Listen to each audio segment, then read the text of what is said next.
Welcome back to Viral Snap, the podcast where we unpack the internet's most buzzing topics in under 5 minutes.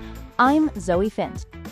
And I'm Ethan Haze, ready to snap into another viral sensation. This is, believe it or not, our 5th episode, which is, quite a milestone. It certainly is, Ethan. And for our 5th episode, we have got something truly mind-blowing. A story that's like centuries in the making.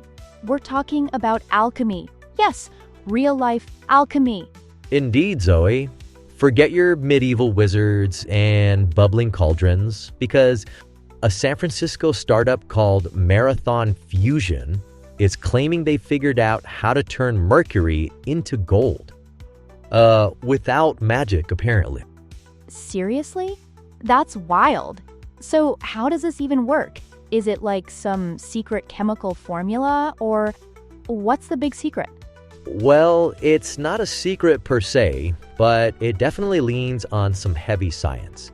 Marathon Fusion says they use nuclear fusion.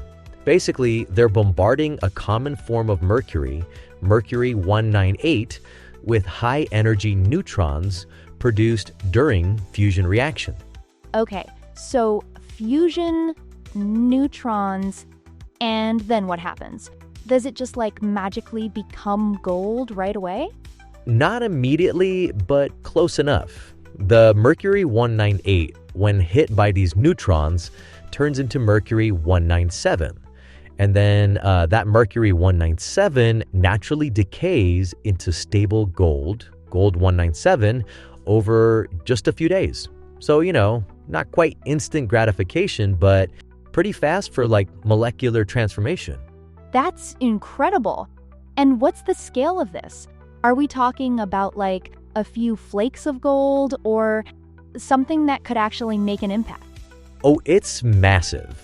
Marathon Fusion claims a single fusion power plant, roughly 1 gigawatt in size, could produce up to 5,000 kilograms of gold per year. That's 5 tons, Zoe. And get this, it supposedly doesn't compromise the plant's electricity output. 5 tons? So this isn't just about a scientific curiosity then. This has huge economic implications, right? Absolutely. The company's modeling suggests that producing gold could essentially double the economic value of these fusion facilities. Think about it. They're not just generating clean energy, they're also churning out a valuable commodity. It's a pretty sweet deal if it works. It could even, subsidize future fusion power deployment. That's truly amazing. But I have to ask, isn't there always a catch? Is this gold safe? Is it radioactive or anything? That's a very intellectual question, Zoe. And yes, there's a nuance. The gold produced is primarily stable, but trace amounts of certain isotopes, specifically gold-195, might require storage for up to 18 years to ensure it's completely safe for, say, jewelry or general handling. 18 years of storage? That sounds like a long time. It does, but Marathon Fusion notes that the amount of radioactivity would be, in their words, less radioactive than a banana after about 17.7 years. So, put it this way. Your morning smoothie is still more of a radiation concern. And the world produces thousands of tons of gold annually, so these 5 tons wouldn't immediately flood the market. That's reassuring, I guess. So this could potentially change everything for how we think about precious metals and energy. Potentially, yes. And beyond gold, they're also looking at making other valuable materials like palladium, medical isotopes, and even materials for nuclear batteries. It's quite the grand vision.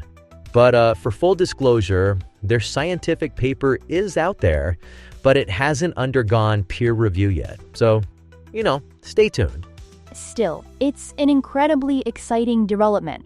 From chasing the Philosopher's Stone to modern fusion reactors creating gold, it really feels like science fiction is becoming fact.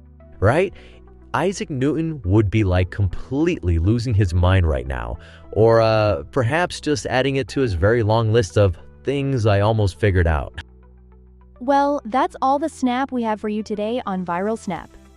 Join us next time for more buzzing topics that are, shaping our world, one viral moment at a time. I'm Zoe Finch. And I'm Ethan Haze. Thanks for listening.